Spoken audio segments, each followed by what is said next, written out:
शरद पूर्णिमा साल की सबसे बड़ी पूर्णमासी में से एक है। तो आइए जानते हैं इसकी पूजा विधि क्या है, शुभ मुहूर्त क्या रहेगा, खीर रखने का क्या विधान है, व्रत करने का सही दिन क्या है। पंचांग में अगर आप स्वयं देखेंगे सारी दुविधा स्वयं ही दूर हो जाएगी। इसे कोजागरी पूर्णिमा भी कहते हैं। इस रात में जो भक्त जागरण करते हैं, कहा जाता है माता लक्ष्मी धरती पर विचरण करती हैं। इस दिन किया गया मंत्र जाप, चंद्रमा की रोशनी स्वयं के ऊपर प्रकाशित करना, दीप दान करना, महादेव की पूजा, श्री नारायण की पूजा भाग्य को उदय करने में सहायक है और हारी बीमारी को सदा के लिए खत्म करता है।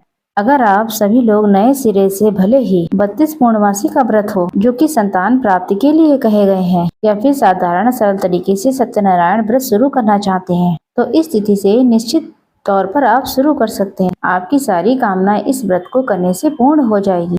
2025 में अश्विन मास की पूर्णिमा तिथि 6 अक्टूबर दोपहर में 12:23 पर और इसका समापन होगा अगले दिन 7 अक्टूबर 9:16 के आसपास। तो ऐसे में चंद्रोदय की गणना के अनुसार, साथ के साथ हमेशा ये भी कहा जाता है पूर्णिमा तिथि जब चंद्र देवता का रात को पूजन होता है उस समय पूर्णिमा तिथि व्याप्त होनी चाहिए। तो उस आधार पर हम सभी को 6 अक्टूबर सोमवार के दिन पूर्णिमा व्याप्त हो रही है। दोनों टाइम मिल रही है, रात्रि और दिन दोनों में। इसीलिए आपको इसी दिन आपको पूर्णिमासी का व्रत करना चाहिए। इसीलिए खीर भी आप इसी दिन चंद्रमा की रोशनी में रखेंगे। आप सभी लोग 6 अक्टूबर को ही व्रत करें, कोई दुविधा की स्थिति नहीं है। पंचांग में लिखा हुआ है, इसलिए आप बिल्कुल भी शंकित न हो। सुबह जल्दी उठें। इस दिन सुबह लाल रंग के वस्त्र को धारण करें, सूर्य भगवान को जल चढ़ाएं। सोमवार का दिन है, महादेव की शिवलिंग पर चावल जरूर से चढ़ाएं, दीपक लगाएं और दूध भी चढ़ाएं। साथ ही साथ तुलसी में भी कच्चा दूध चढ़ाएं। इस दिन विशेष तौर पर तुलसी माता की भी पूजा करें।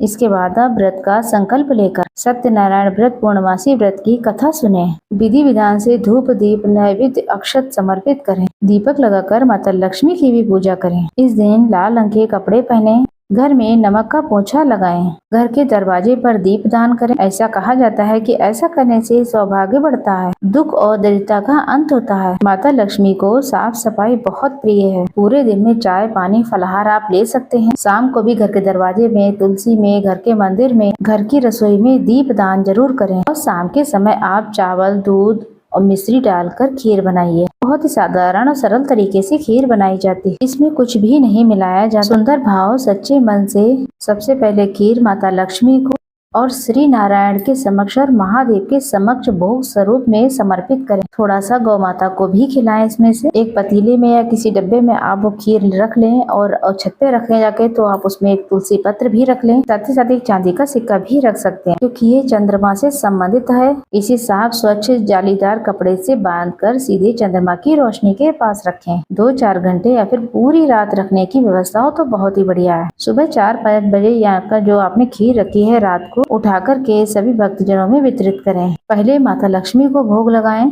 कन्या को दान करें, उसके बाद ही ग्रहण करें तो बहुत ही अच्छी बात है। ये खीर बहुत ही जादुई खीर हो जाती है, बहुत ही श्रेष्ठ मानी जाती है। इस तरीके से आपको ये कार्य करना है। साथ ही इस दिन शिवलिंग पर कमल गट्टा अर्थात कमल के पुष्प का जो बीज होता है उसका अगर जल समर्पित कर देते हैं तो इससे आपकी हारी बीमारी दूर होती है और धन प्राप्ति के रास्ते खुलते हैं। शाम के समय जब चंद्र देवता उदित हो तो चंद्र देवता के निमित्त एक लंबी बाती या फिर गोल बाती का दीपक जलाएं। जल के लोटे में कच्चा दूध, सफेद फूल, चावल, ओम सोम सोमाय नमः, ओम चंद्र देवाय नमो नमः कहते हुए चंद्र देवता को अर्घ दीजिएगा। चंद्रमा की रोशनी में आप सीधे बैठें। वहीं गर्भवती महिलाओं को भी चंद्रमा के नीचे बैठकर थोड़ी देर दर्शन करने चाहिए। इससे नेत्र विकार और शरीर की परेशानियों से निजात मिलती है। आशा है, उम्मीद है 6 अक्टूबर 2025 दिन सोमवार आप ये कार्य करेंगे